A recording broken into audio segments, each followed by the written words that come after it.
amigos de este esfuerzo de llevarle a usted esa verdad con justicia, con dos amigos que ayer los leí en redes sociales y le pido al equipo que nos grabe, los leía muy, muy felices ayer por la tarde. Empezaron a circular mensajes, tweets y etcétera, luego de que el presidente López Obrador se las dejara caer, la verdad, a eso me refiero, le dejara caer la verdad en 18 minutos con 9 segundos. Saludo con muchísimo gusto a la queridísima Renata Turrent y al queridísimo Enrique Legorreta. Amigos, ¿cómo les va? Bienvenidos a Sin Censura. Hola, queridos compañeros, qué gusto estar contigo, Toño, Enrique, y por supuesto con todo nuestro auditorio y haber escuchado antes al gran Fisgón, por supuesto.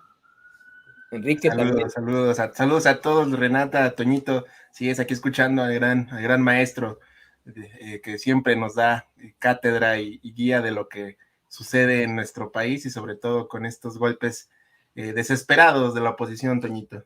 No, y es que yo sí lo digo, ¿no? Obviamente va a ser ideólogo de este movimiento hacia el progreso, el Fisgón, y ustedes también, ¿no? Esa es la tirada. Y la gente que nos ve y que nos escuche, eso es lo más importante. Aquí, lo digo con mucho respeto para ustedes y para el Fisgón, para Vicente. Por supuesto que son extremadamente valiosas sus participaciones, pero de lo que estoy más orgulloso, queridos compañeros, es de la participación de la gente, de este gran despertar, de esos mensajes que nos mandan, de las críticas que nos hacen y de cómo es que me atrevería incluso a hablar de una primavera mexicana que no permitió que en su momento, pues esa ultraderecha, esas esferas del poder impusieron una narrativa terrible sobre la salud o la vida del presidente López Obrador en medio de la gran especulación que tuvieron. No sé qué opinas de esto tú, querida Renata. Totalmente de acuerdo. Yo siempre pienso, hay un artículo buenísimo de Violeta Vázquez Rojas donde expone cómo los intelectuales, entre comillas, de la derecha, un poco en respuesta a Roger Bartra cuando dice que no hay intelectuales de izquierda, y le dice, bueno, claro, lo que no se han dado cuenta de ese lado es que ellos creían que eran los traductores de la gran política y que solamente gracias a ellos se podía entender la política y a su vez usaban palabras muy difíciles de entender para que nadie les entendiera y entonces pudieran seguir diciendo que el monopolio de la traducción política la tenían ellos. Y lo que hace López Obrador es decir, eso es falso. Y López Obrador lo muestra, ¿no? No es que él lo haya hecho. López Obrador muestra que eso es falso, que el pueblo mexicano ha estado politizado desde hace muchísimos años. Lo que pasa es que la gente de a pie no tenía espacio para poder dar sus opiniones políticas que son infinitamente más profundas que las opiniones de los Alasrakis, de los Riva Palacios, etcétera. Entonces yo, como ustedes bien saben, y estoy segura que mi querido Quique, lo mismo, mi querido Toño, Vicente, siempre, leemos a los compañeros y a las compañeras en el chat y contestamos en lo posible, porque tienen una capacidad de análisis político de otro nivel, de otro nivel. Ya quisiera la derecha tener a cualquiera de nuestros compañeros del chat analizando la realidad política de este país. Entonces yo empiezo agradeciéndoles a todos, aquí los leemos, Rafael, Andrés, Elizabeth, Alfonso, a todos siempre los leemos con muchísimo interés y nosotros simplemente, como tú bien dices, somos comunicadores de el grandísimo análisis político que hace la gente en las calles. No, y hasta moderadores, en todo caso, verdaderos moderadores, no al estilo Ana Paula Ordorica, no me malentiendas. No, ni lo manden. No nos ofendan. No, verdaderos moderadores, compañeros. Le pido al equipo que nos grabe para también escuchar tu opinión, querido Quique. Yo coincido totalmente con Renata en este sentido de que hoy tenemos un despertar ciudadano y que en redes se demuestra, ¿no? Yo ayer revisaba algunas cuentas, algunos comentarios y la gente está tan metida en el tema de la política, sobre todo en específico, pues en todos los comentarios de la oposición, que tienen la capacidad de analizar ya a tal medida que algo tan simple como guardar un tuit de la oposición o de estos personajes que en estos 4 días que se dedicaron a atacar y a lanzar mentiras, les demostraban que todo lo que publicaron era con odio, con el hígado, y al de sacar este video el presidente el día de ayer, mostró que todos estos personajes lo único que quieren es tener la carnicería en contra de la Cuarta Transformación. Evidentemente, la voz del pueblo, como bien lo decimos en este espacio, libre como el viento, diría el buen Vicente, nos deja muy, muy, muy marcados. La verdad no es real. Y estos personajes, la oposición, no entienden y ya no entendieron más bien, porque ya estamos cerrando el sexenio del presidente, nos falta año y medio, pero no lograron entender o comprender lo que la gente es la que alzó la voz en 2018 y pidió el cambio y pidió una transformación de raíz. El presidente ya sentó las bases, aunque no les guste, y por eso vemos reacciones de la gente en apoyo y respaldando al presidente. Publicaban el lunes, el martes, los medios corporativos encuestas, creo que fue Ciro, el amigo de Sin Censura, quien publicó o dio a conocer una encuesta que decía que los mexicanos creían en los síntomas del presidente, en que el presidente tenía COVID y que sí estaba enfermo de COVID, y no se dejaron llevar por todo este bombardeo de mensajes de los medios corporativos, de sus opinadores, de sus llamados líderes de opinión, y que realmente no funcionaron esas mentiras. ¿Por qué? Porque la gente despertó, y eso es una de las tantas contribuciones que ha dejado esta administración, este gobierno, estos mensajes que da el presidente López Obrador, que bueno, ya con lo del que es el sexto streamer más importante de Hispanoamérica, pues dejan claro que las mañaneras son un eje de comunicación importante y que permite informar a la ciudadanía y que se genere su propio conocimiento de lo que está ocurriendo en el país, y no se dejan ya guiar por todos estos personajes, Toño. Y ¿saben qué? Le voy a pedir al equipo que nos grabe con esto. Esta es la parte positiva, lo que estamos comentando con ustedes, contigo, Renata, con Quique, Legorreta, con el mismo pues, público consentidor de Sin Censura. Pero hay varias vertientes a este tema. Hace rato platicábamos con Paco Cruz cómo es que la narrativa se establece con tal de plantear a un líder débil, con tal de buscar también un golpe de Estado, ¿no? Es decir, ese tan anhelado golpe de Estado que quieren los fachos en México. Hace unos momentos con Rafael Barajas, el Fisgón, pues planteamos cómo es que existe esa dominancia en los medios de comunicación. Esta fue una forma de exhibir, de mostrar el músculo de los medios de comunicación hacia el pueblo de México, decir, pues sean que ustedes nos siguen haciendo caso, nosotros nos seguimos burlando de ustedes, les estamos compartiendo especulaciones, mentiras, con noticias carroñeras, y ustedes sigan aquí con nosotros. ¿Cómo contrarrestar, además de tener las redes sociales, esta terrible estrategia que tienen, si muchos sitios en México siguen sin internet, si estos canales siguen detentando desafortunadamente todo su poderío entre las masas? Te escucho, querida Renata Turrent.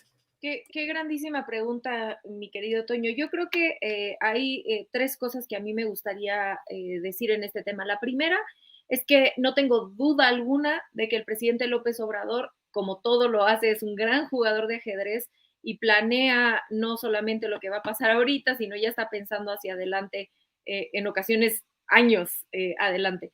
En el caso de lo que sucede este fin de semana y las especulaciones que detonan el contagio de COVID del presidente López Obrador, muchos preguntaban, bueno, y ahí vimos hasta Sarmiento decir, pues a falta de información, los medios tienen el derecho de especular. No, señor, no, el derecho, y mañana van a pedir, me burlaba yo de que mañana van a pedir el derecho humano a mentir, ¿no?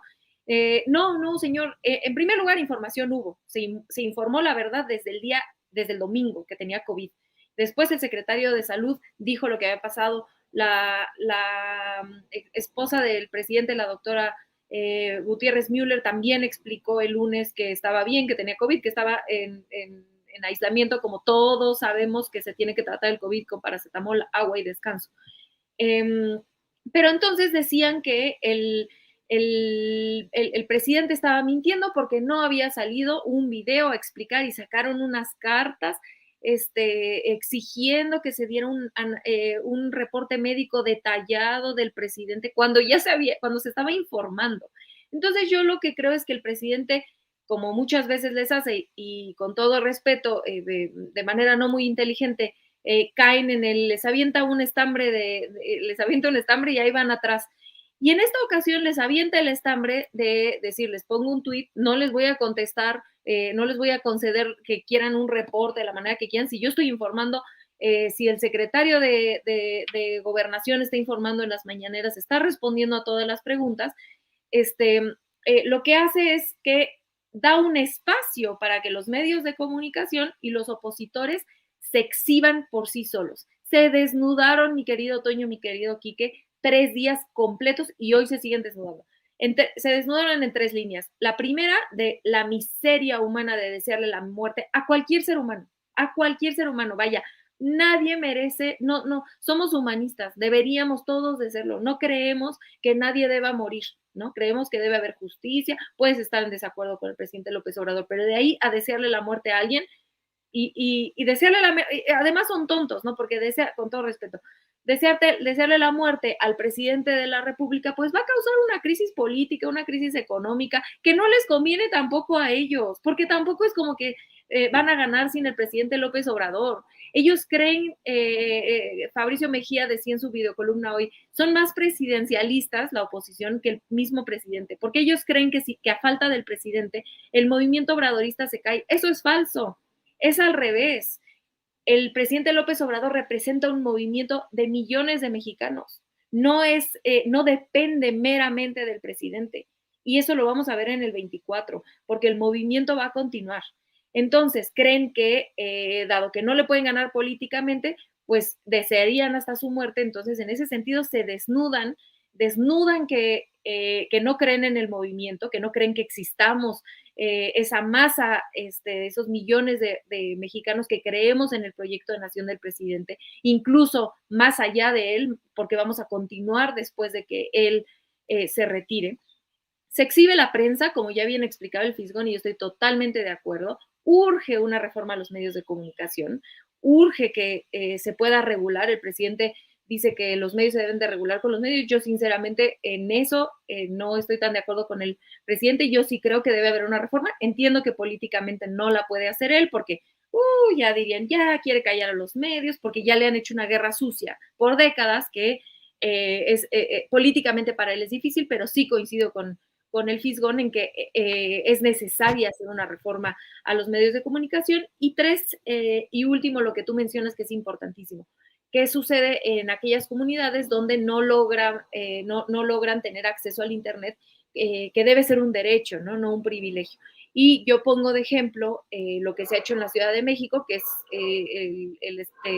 la ciudad con más puntos de Internet gratuito en el mundo, ¿no?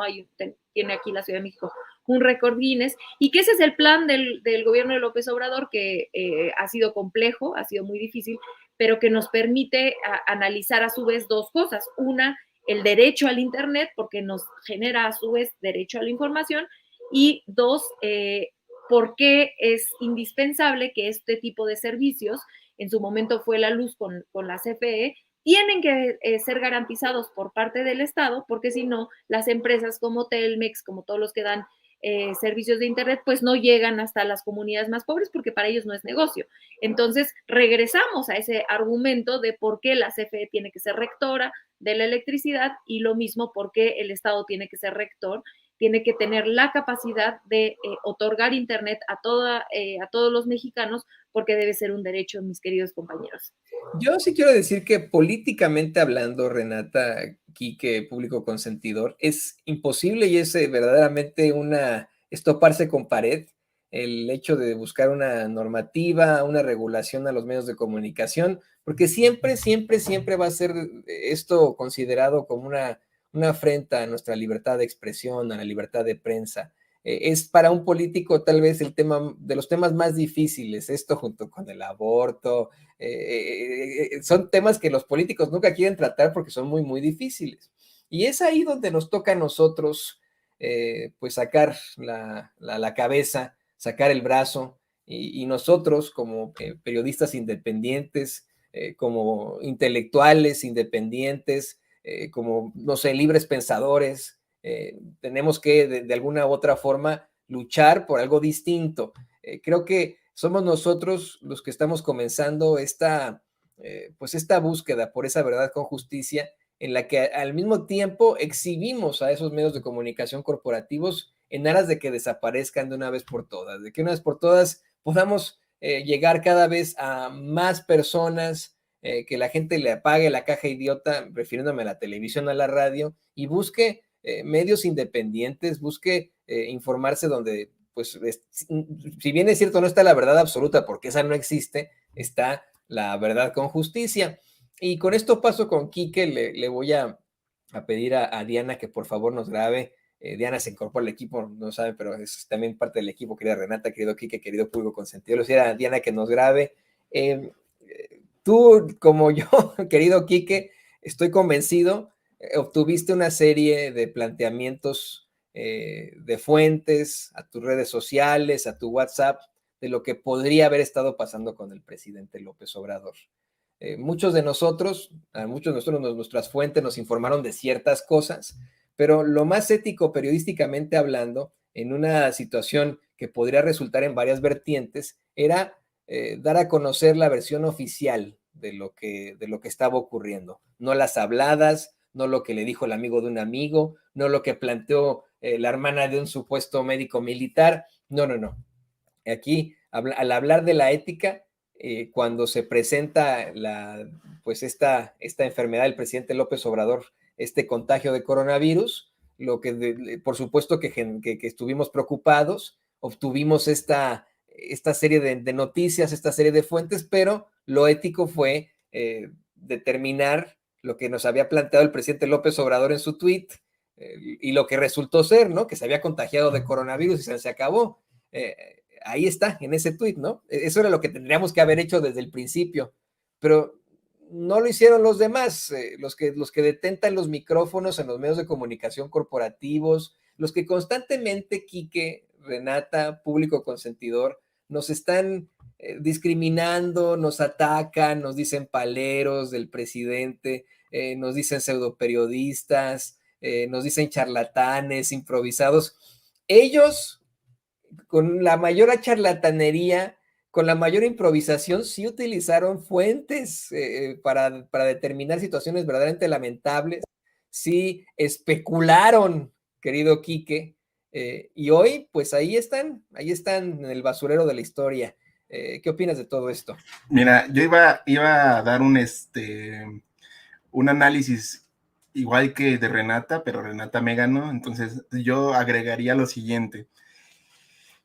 Muchas veces, no sé si se recuerdan, por mucho tiempo estos personajes, estos llamados pseudolíderes de opinión, utilizaban la frase con el presidente López Obrador de el rey va desnudo, ¿no? Siempre decían, no, déjenlo, el rey va desnudo. Bueno, aquí en este caso yo la transformaría y la llevaría de la siguiente manera: los medios van desnudos, y como bien lo dijo ya Renata, lo dices tú, estos personajes de verdad se quitaron las máscaras a un nivel impresionante, ¿no? O sea, el odio, la necesidad de querer ganarla de 8, como decimos en los medios, fue a tal grado que se tuvieron que inventar las fuentes de Palacio, ¿no? Todos son las fuentes de Palacio. Todos decían, es que tengo fuentes cercanas en Palacio, o tengo fuentes cercanas con los militares que me informan que está esto y lo otro y lo otro. Aquí, desafortunadamente, vuelve lo que hemos hablado en todos estos 4 años, que es los medios perdieron el control de la información que ellos privatizaron o monopolizaron por mucho tiempo, y al no tener la información de todos que les daban esos datos que por mucho tiempo manejaron, pues se están inventando ya las cosas, y quedó demostrado a ese nivel que hoy podemos decir que los medios están de nueva cuenta exhibidos de forma muy grotesca. El presidente, como bien lo dice Renata, les aventó ahí el señuelo y solitos cayeron, no necesitó hacer nada, quedarse descansando, necesitando recuperarse, y él tranquilo, inclusive yo creo hasta viendo, leyendo cosas que necesitaba hacer, porque en el video lo dice, que ya se preparó hasta el discurso para el 5 de mayo, y ya que ya tiene listo lo que va a hablar el 5 de mayo, entonces esta jugada, como bien lo señala Renata, fue magistral de un ajedrecista bastante inteligente y bastante diría yo hasta cierta forma, con todo respeto, mañoso del presidente, porque literal los dejó en la lona, y nos deja en claro algo que siempre hacen estos personajes o estos medios: menosprecian al presidente, creen que es tonto y que es nada más va a las mañaneras y se duerme, ¿no? El presidente es la persona más inteligente y es el estratega político más importante de este país, y no habrá nadie mucho tiempo que le llegue a los talones de lo que ha hecho el presidente. Y en comunicación, no se diga, y está todo en la mesa para decirles a la oposición y a los medios aliados que la regaron. La diferencia aquí sí, yo sí creo que necesitamos un cambio en los medios de comunicación, y se necesitan pues unas reformas de cierta forma, pero al ser entes privados pues es un poquito más complicado que se lleven a cabo cambios o transformaciones. Sí coincido que debe de haber los medios se regulen con los medios, pero desafortunadamente muchos compañeros prefieren mejor no irse con la contraria a sus líneas editoriales en donde colaboran, porque evidentemente pues tienen detrás de ellos pues personas con responsabilidad. Entonces yo creo que va a tardar, yo sí veo que sí creo que se necesita un cambio, una transformación, pero la veo muy complicada que se lleve a cabo internamente. Sí, también creo que debe de ser conforme a leyes, sin llegar a tocar a la censura, pero tendríamos que hacer mucho análisis entre todos los compañeros, tanto los medios independientes y los corporativos, desafortunadamente, para lograr este tipo de transformación. Sin embargo, yo creo también que los medios de comunicación como tal están de nueva cuenta en la tablita, y quedó demostrado que una vez más no tienen el control de la agenda política, y eso es lo que más les dolió en estos 3 días, porque evidentemente se quedaron sin dar la exclusiva, sin dar la realidad de las cosas a su manera, y el presidente en 18 minutos los terminó por exhibir, mi querido Toño, Renata. Y queridos compañeros, voy a cambiar de tema radicalmente y le voy a pedir al equipo que nos grabe, porque hace unos momentos el abogado de Emilio Lozoya Austin hizo declaraciones extremadamente fuertes que me gustaría comentar con ustedes. Esta es noticia de último momento, que le vamos a presentar únicamente en el audio por cuestiones de copyright, pero hace unos momentos el abogado de Emilio Lozoya Austin aseguró que hay condiciones para extraditar a Enrique Peña Nieto de España a México. Como ustedes recordarán, en las últimas horas se han presentado una serie de situaciones relacionadas con Emilio Lozoya Austin y con el mismo Enrique Peña Nieto. De acuerdo a un reportero del periódico El País, Enrique Peña Nieto aceptó que usó aviones de Collado, el abogado de los puercos poderosos, para trasladar a su hija a hospitales en los Estados Unidos. Así lo dio a conocer Joaquín Gil, periodista del diario El País. Esto mientras continúa precisamente el proceso de quien fuera su director de Pemex, quien fuera también el enlace internacional de campaña, Emilio Lozoya Austin. Y le digo, hace unos momentos, no sé si ya las tenga por ahí las declaraciones de David, hace unos momentos hace estas declaraciones. También en este caso hay suficientes condiciones para que el expresidente de México, Enrique Peña Nieto, sea extraditado desde España y vuele, digamos, directamente desde el campo de golf hasta el AIFA, y del AIFA directamente a este centro de justicia para que responda en torno a las acusaciones formuladas por Emilio Lozoya Austin en la denuncia que es pública y que creemos que es sólida, tal y como ya lo confirmó el señor presidente de México, en el sentido de que está probado que senadores, diputados y distintos actores recibieron sobornos en efectivo para la aprobación de la reforma energética. Bueno, le voy a pedir al equipo que nos grabe para escucharte, Renata, ya en nuestros argumentos finales, nuestras conclusiones. A Emilio Lozoya Austin en un momento lo vieron como un gran elemento de la derecha mexicana, del Partido Revolucionario Institucional, lo veían siempre con mucho cariño. Comenzó a soltar la sopa y lo consideraron una rata, lo empezaron a atacar, esos que se decían ser sus amigos, el mismo Enrique Peña Nieto y Luis Videgaray, comenzaron a rechazarlo. Hoy pues vaya que está soltando la sopa, y su abogado dice que hay elementos suficientes para asegurar que no solamente van a poder trasladar, extraditar a Enrique Peña Nieto desde España a México, sino que podría enfrentar las consecuencias. ¿Qué opinas de esto? Voy a tratar de ser lo más breve posible porque creo que nos detona un montón de temas, ¿no? El primero es que creo que a pesar de que con todo respeto para la Fiscalía General de Justicia, en mi humilde opinión nos ha dejado mucho que desear, creo que no ha estado a la altura de la Cuarta Transformación, sin embargo, sí ha habido algunos avances, ¿no? Digo, lo de Lozoya, más o menos, por ahí se ha intentado hacer algunas cosas y creo que esto podría un poco limpiar las fallas o la lentitud que ha tenido. Entonces, esperemos, aunque yo siempre las cosas con la Fiscalía, pues las tomo con un poco de mesura porque, como ya dije, creo que no ha estado a la altura. Lo segundo es que es interesante, creo yo, hablar de dos temas en el caso de Peña Nieto en específico. Uno, el que ya bien mencionas que reporta El País, de los aviones, y el segundo que también menciona sobre los sobornos de la reforma eléctrica de Peña Nieto.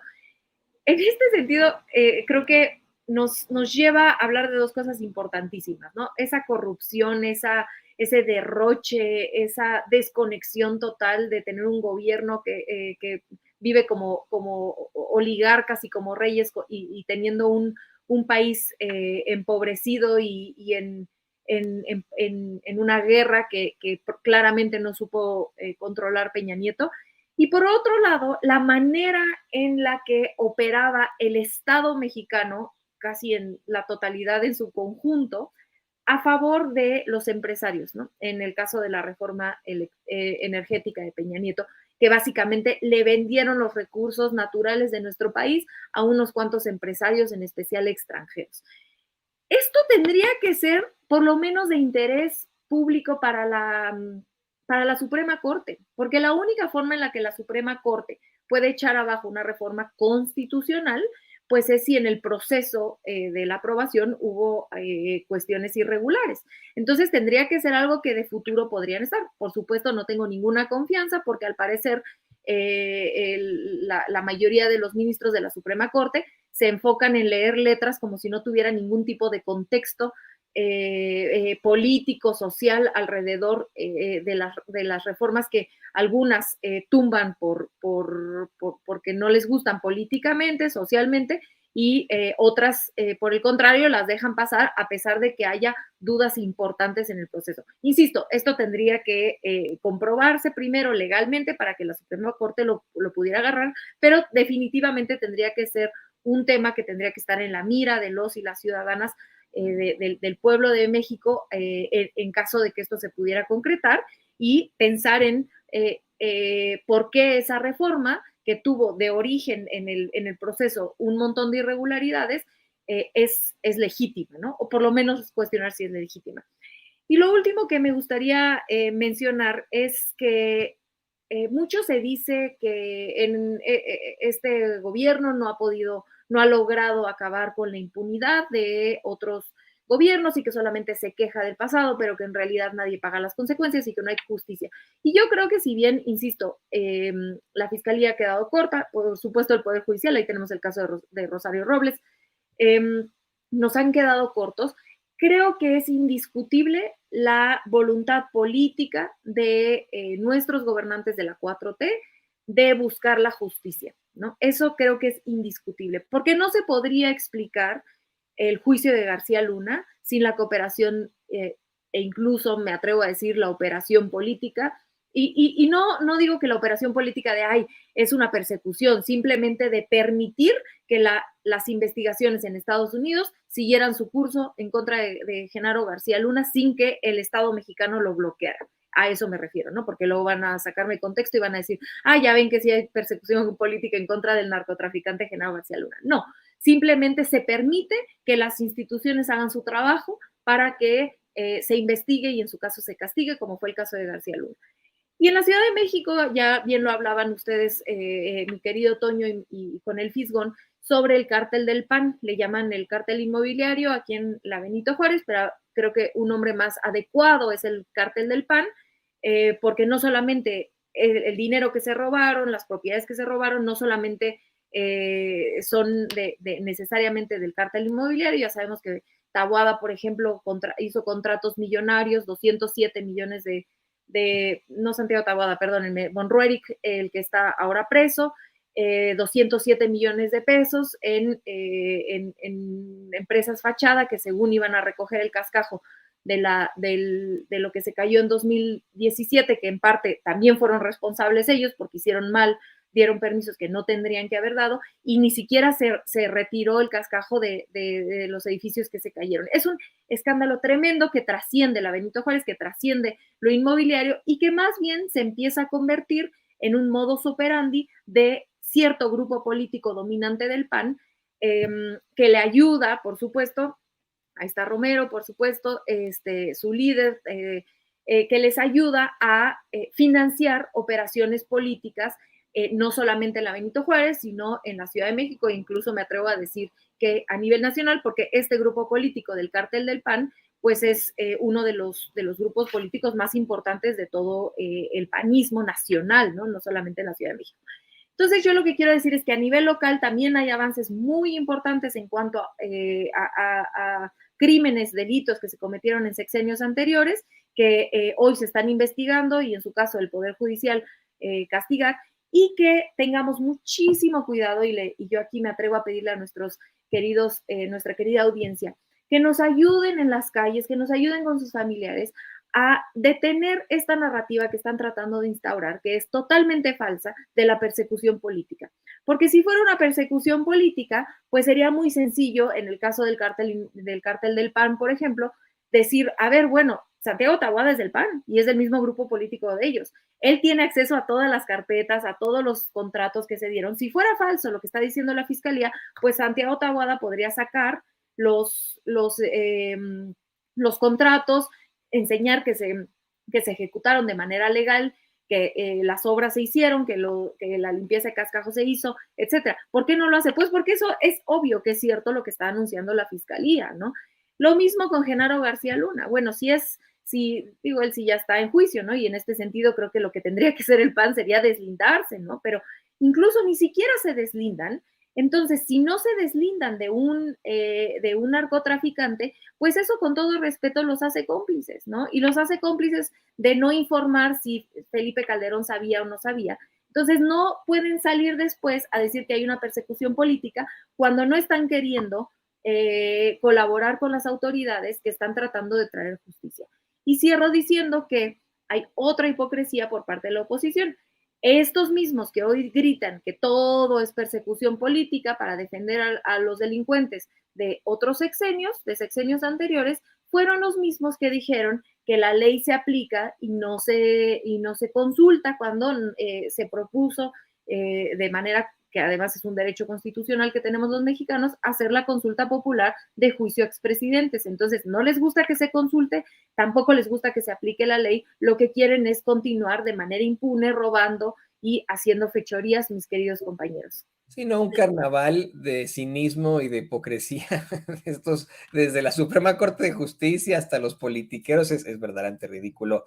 Para cerrar, y le pido al equipo que nos grabe, Quique, tus conclusiones también.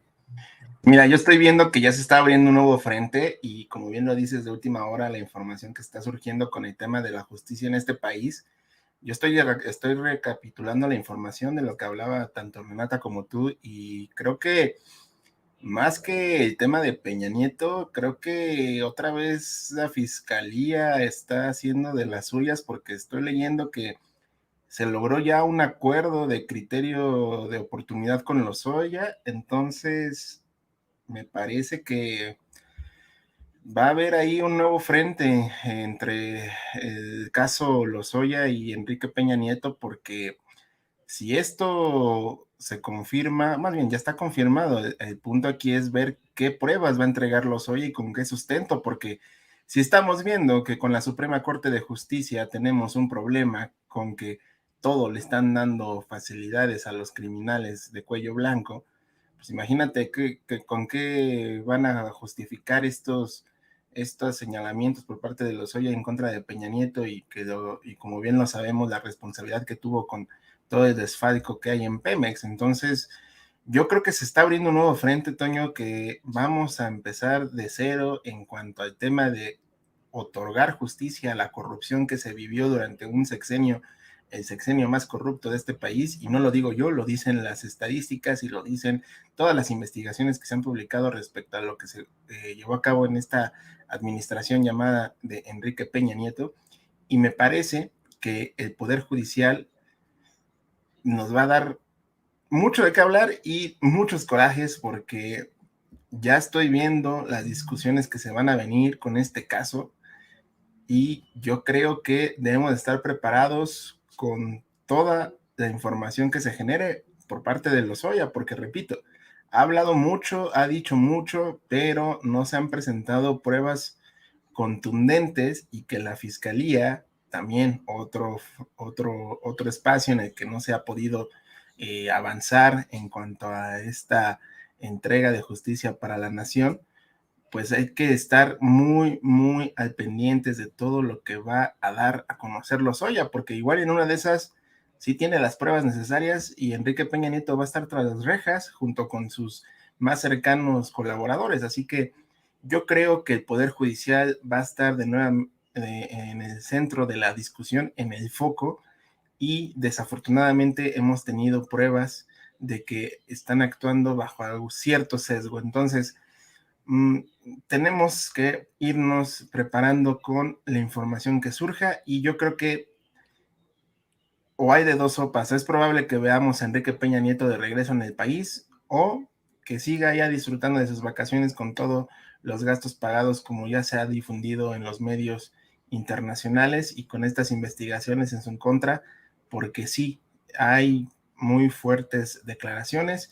y sobre todo va a haber demasiado que estar revisando de los dichos de Lozoya, porque si ya logró un acuerdo es porque hay algo fuerte detrás, y si el abogado ya dijo que hay posibilidades de que Peña Nieto regrese, es por algo. Así que hay que estar al pendiente, Toño, Renata, y coincido totalmente, el Poder Judicial hoy es el centro de la discusión, porque es el poder que nos ha querido transformar y que nos demuestra que es necesario que se reforme y que cambien las cosas en el Poder Judicial, Toño. Pues querido Quique, querida Renata, les agradezco esta intervención tan interesante, tan enriquecedora. Estábamos contigo, Quique, por favor compártenos tus redes sociales, y déjame decirte que me gusta mucho tu gorra del Yoshi. Muchas gracias, Toño, Renata, como siempre un placer estar aquí con ustedes, y como siempre haciendo la invitación a toda la gran familia de Sin Censura que nos siga a través de nuestras redes sociales, @Regeneración MX, Twitter, Facebook, Instagram, Telegram. Ahí nos pueden seguir, comentar y bueno, darle, compartir a toda la información que estamos llevándoles a todos ustedes, a esta gran audiencia, y en nuestro canal de YouTube @Regeneración MX, para que también se suscriban y sigamos creciendo esta gran comunidad. Mis redes sociales, @EnriqueLego2 en Twitter, y soy Enrique Lego en Facebook, para que también me sigan y compartamos todo lo que tiene que ver con esta discusión y este diálogo abierto en las redes sociales. Mi querido Toño, como siempre, un gusto. Renata, también un gusto estar aquí contigo en esta mesa de discusión. Ahí lo tiene usted, el coordinador editorial de Regeneración MX, Enrique Legorreta. Querida Renata, por favor, también compártenos tus redes sociales. No, pues el gusto es mío, mi querido Quique, mi querido Toño. Es un placer grandísimo estar con ustedes, por supuesto con nuestra queridísima audiencia. David, Álamo, muchas gracias. Acá los leo a todos, ahorita les contesto: Fernando, Carlos, Alma, Bruno, Ignacio, a todos, muchísimas gracias. Libero, no sé si lo estoy pronunciando bien, muchísimas gracias. Y a mí me encuentran en @rturrenta, acá está en la pleca, en Instagram y en Twitter, y en este hermoso espacio todos los jueves. Muchísimas gracias. Gracias a ti, Renata. Y tiene usted a la asesora en políticas públicas del UNAM, la queridísima Renata Turén. En efecto, los leemos a todos, como la querida Alma Cueva, que sugiere la participación del doctor Lamoglia aquí, a quien yo admiro desde niño, ¿no? Escuchaba su programa de radio cuando era un chiquilino, pero bueno, pues por supuesto que lo vamos a buscar por ahí. Y muchas gracias, compañeros. Nos vemos a la próxima. Le pido al equipo que por favor nos grabe para ahora.